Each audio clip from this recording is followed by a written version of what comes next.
श्री सूर्य नारायण मेहता जी, RJD के जिला अध्यक्ष लव यादव जी, जितेंद्र झा जी, नरेश मिश्रा जी, विनोद कुमार यादव जी। एक सत्ता और एक सरकार है जो 20 साल से सत्ता में काबिज है और कॉमन सेंस ये कहता है कि अगर आप 20 साल 2 दशकों से सत्ता पर हैं और आज जब चुनाव और वोट मांगने का टाइम आया है तो आप जनता से मुखातिब होंगे और उनको अपना रिपोर्ट कार्ड दिखाएंगे और उस रिपोर्ट कार्ड में अपना काम दिखाएंगे और काम के बल पर आप कहिएगा हमने ये फला चीजें करी है, या तो हमें वोट दीजिए और अगर नहीं है तो वोट मत दीजिए। लेकिन जदयू और बीजेपी की जो डबल ट्रबल इंजन है वो बजाय रिपोर्ट कार्ड दिखाने के इस देश के प्रधानमंत्री बिहार आते हैं और शब्द सुनिएगा क्या इस्तेमाल करते हैं। इस देश के प्रधानमंत्री बिहार आके कनपटी पर कट्टे जैसे शब्द का प्रयोग करते हैं। आप इस देश के प्रधानमंत्री हैं, मेरे भी प्रधानमंत्री हैं। आप इस देश को रिप्रेजेंट करते हैं, हमारा प्रतिनिधित्व करते हैं। ये किस भाषा में बात कर रहे हैं प्रधानमंत्री? कैसे लोगों के साथ उठना बैठना है प्रधानमंत्री का? जब बिहार आ रहे कट्टा बंदूक गोली याद आ रही है? क्या बना दिया आपने बिहार को? मोकामा में दिन दहाड़े हत्या होती है और उसके बाद एनडीए का उम्मीदवार जब उसकी मर्जी होती है, उसकी सहमति होती है, तब उनकी गिरफ्तारी होती है। यह असलियत है बिहार की।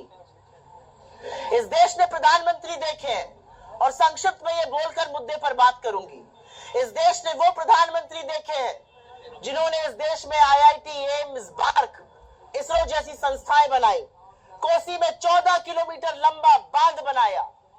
इस देश ने ऐसे प्रधानमंत्री देखे जिन्होंने हरित क्रांति का उद्घोष किया, जय जवान जय किसान का नारा दिया।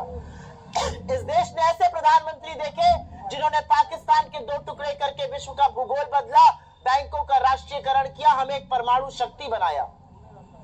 इस देश ने ऐसे प्रधानमंत्री देखे जिन्होंने 18 वर्ष के युवाओं को अपनी सरकार चुनने का हक दिया, आईटी और टेलीकॉम की क्रांति की नींव डाली। इस देश ने ऐसे प्रधानमंत्री देखे हैं जिन्होंने ग्लोबलाइजेशन के माध्यम से भारत को विश्व से जोड़ दिया। ऐसे प्रधानमंत्री देखे इस देश ने जिन्होंने भोजन का अधिकार, शिक्षा का अधिकार, स्वास्थ्य का अधिकार, सूचना का अधिकार, मनरेगा जैसे कानून बनाकर सशक्त किया। और आज प्रधानमंत्री बिहार जो तप, तर्पण, ज्ञान, तपस्या, अध्यात्म की भूमि है, क्रांति की भूमि है, वहां पर आकर कहते हैं कनपटी पर कट्टा। ये क्या स्तर बना दिया आपने राजनीति का? बिहार सब कुछ सहेगा, अपना यह सम्मान, अपना यह अपमान कतई नहीं सहेगा। और बिहार ने बदलाव का मन बना लिया है। जहां हम जा रहे हैं, जहां पर बातें हो रही हैं, बिहार के लोग बदलाव करेंगे। और बदलाव क्यों होना चाहिए? संक्षिप्त में बिहार पर बोलकर फिर सुपौल की बात करेंगे। बदलाव इसलिए होना चाहिए क्योंकि एक ढोल बजाया गया सुशासन का। क्या है वो ढोल? वो ढोल ये है कि एसआई की दिन दहाड़े हत्या हो जाती है। वो ढोल ये है कि मोकामा में दिन दहाड़े गोली चलती है, रक्त रंजन हो रहा है चुनाव में। वो ढोल ये है कि 6 महीने में 9 कारोबारियों की हत्या हो जाती है। वो ढोल ये है कि 953 अपराध रोज के हो रहे हैं। वो ढोल ये है कि 18 बच्चों का रेप हर हफ्ते हो रहा है। क्या है वो ढोल? 17 साल के सुशासन में, 17 साल के डबल इंजन में 53,150 निर्मम हत्याएं हुई है। ये है लॉ एंड ऑर्डर बिहार का। हम लोग टीवी पर गैंग्स ऑफ वसेपुर और मिर्जापुर देख के सोचते हैं अरे भगवान ऐसा कैसे हो सकता है। टीवी पर बिहार आदमी आता है कट्टा पिस्तौल अपनी जेब में रखकर, अस्पताल में घुसता है, सीसीटीवी में सब कैद है, मार के चला जाता है। अस्पताल में घुसता है, राज्य की राजधानी में मैनेजर का हत्या करके चला जाता है। यह आपने बिहार को बनाया है। किस शिक्षा की बात करते हैं? जिस नालंदा में दुनिया से लोग शिक्षा अर्जन के लिए आते थे, उस बिहार में आज 16,000 से ज्यादा स्कूल बिना बिजली के चल रहे हैं। 73,000 से ज्यादा स्कूल में कंप्यूटर नहीं है। स्वास्थ्य की बात करिएगा, इसी दरभंगा के एम्स को ढूंढ ढूंढ कर हम लोग परेशान हैं। दरभंगा का एम्स कहीं दिख नहीं रहा है, लोग दूरबीन से ढूंढ रहे हैं दरभंगा के एम्स को। और जो सरकारी अस्पताल है वो जर्जर अवस्था में है, उनकी जो दीवारें हैं वो उखड़ी पड़ी हुई है। 57% अस्पतालों की कमी है। मुजफ्फरपुर की बच्ची को 20 चाकुओं से गोदा जाता है, वो 8 घंटे एम्बुलेंस पे पड़ी रहती है और दम तोड़ देती है।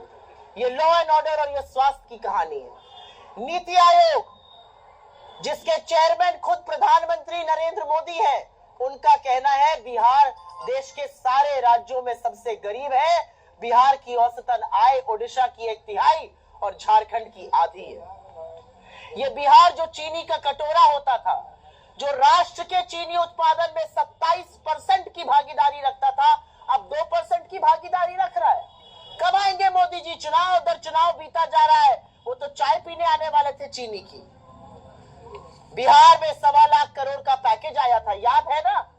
खैरात नहीं आई थी, भाजपा के कोषाध्यक्ष ने नहीं दिया था, किसी के दादा का पैसा नहीं था, बिहार के हक का पैसा था। कहां है वो पैसा? 70,000 करोड़ कहां खर्चा हो गया, ये किसी को पता नहीं। और ये हम नहीं, ये बात बिहार के लिए सीएजी कह रहा है। बिहार में युवा क्या चाहता है? नौकरी बन जाए। माँ बाप एक रोटी रात की कम खाते हैं कि बाबू पढ़ जाए, कुछ बन जाए। और जब नौकरी का टाइम आता है तो पेपर लीक हो जाता है, हर चीज का रेट कार्ड है। और जब युवा अपने हक की बात करता है, दिसंबर की ठुठुराती ठंड में उसके ऊपर पानी बरसाया जाता है, उसको लाठी से मारा जाता है। और वही युवा कह रहा है कि जिस युवा को आपने डंडा चलाया है वो बदला आपसे बूथ पर लेगा। और खुलकर ये कह रहा है पेपर लीक हो या जिस तरह से रेट हर चीज का बना हुआ है, वो सीधे सीधे बिहार में त्रासदी का द्योतक है। मैं यहाँ पर पढ़ना तो नहीं चाहती हूँ, लेकिन पढ़ देती हूँ डिग्रियों का रेट कार्ड। बीए 70,000 से 1 लाख में हो रहा है, बीए 1.5 से 2 लाख में हो रहा है, डी फार्मा 3.5 से 4 लाख में हो रहा है, टेक्नीशियन तक 30,000 में। हर चीज का रेट तय है। नीट का पीजी हो, नीट का यूजी हो, टेट हो, रीट हो, हर चीज का रेट तय है। तो कैसे बिहार का युवा प्रोग्रेस करेगा? बिहार में मैंने देखा, आप ही में से किसी एक के कॉन्क्लेव में वाणिज्य मंत्री कहते हैं बिहार में तो पलायन हो ही नहीं रहा है, बिहार के लोग तो यही रहकर काम कर रहे हैं। अरे मान्यवर, जब छठ होता है, जब दिवाली होती है, होली होती है, तो बिहार के हमारे लड़के बच्चे जिस तरह से ट्रेन में भेड़ बकरी की तरह ठूस कर आते हैं, वो पलायन दिखाता है। 3 करोड़ 45 लाख रजिस्टर्ड मजदूर है बिहार के, वो पलायन दिखाता है। किस मुंह से, किस बेशर्मी से आप बिहार के घाव पर आकर नमक छिड़क रहे हैं? आप कह रहे हैं बिहार में पलायन नहीं हो रहा है। बिहार में पलायन भी हो रहा है और बिहार में भ्रष्टाचार भी हो रहा है। यही अमित शाह बिहार आकर कहते हैं बिहार में जमीन नहीं है तो इंडस्ट्री नहीं लग सकती है, लेकिन इसी बिहार में आप 1000 एकड़ जमीन 1 रुपए पर 10 लाख पेड़ काटने के नाम पर अडानी को दे देते हैं। कैसे दे देते हैं? जो इंडस्ट्री लगी बिहार में, जो स्कूल कॉलेज बने, जो इंस्टीट्यूशंस बने, वो कांग्रेस की सरकारों ने बनाए। क्या किया पिछले 20 साल में? आज जवाब उस बात का आना चाहिए। हमारी कुछ योजनाएं हैं और उस पर हम जरूर चर्चा करेंगे, लेकिन उसके पहले मैं ये बोलना चाहती हूं कि कांग्रेस की, राहुल जी की, तेजस्वी जी की, मुकेश सैनी जी की, हमारे लेफ्ट के साथियों की एक सोच है बिहार को लेकर कि बिहार को अगर आगे बढ़ाना है तो बिहार को रोजगार यहां देना पड़ेगा, इंडस्ट्री यहां लगानी पड़ेगी, खेतीहर मजदूरों और किसानों का भला यहां करना पड़ेगा, महिलाओं के हाथ में पैसा यहां डालना पड़ेगा। चुनाव मुहाने पर आया तो आप झुंझुना लेकर आ गए। आप महिलाओं को 10,000 रुपए दे रहे हैं, लेकिन बिहार की महिलाएं बड़ी जागरूक है। ये बिहार की महिलाएं हैं जो सब जानती और सब समझती है, और वो खुलकर कह रही हैं अगर हमारे रोजगार की ही बात थी तो 20 साल में क्यों नहीं किया। हम तो कहते हैं पैसा भी रखो और वोट भी मत दो, क्योंकि वो जानती है कि इन्हीं की महाराष्ट्र सरकार को डबल करना था लाडकी बहना, 25 लाख महिलाओं को निकाल दिया उस योजना से। दिल्ली में लागू ही नहीं हुई। अभिषेक दत्त दिल्ली से पूछिए इनसे। मध्य प्रदेश में डबल होनी थी, एक नया पैसा नहीं बढ़ा, महिलाएं निकाल दी जा रही योजनाओं से। हर परिवार में एक सरकारी नौकरी दी जाए और ये हो सकता है। और आप में से कुछ जरूर इस पर सवाल पूछेंगे, उसका मैं जवाब दूंगी।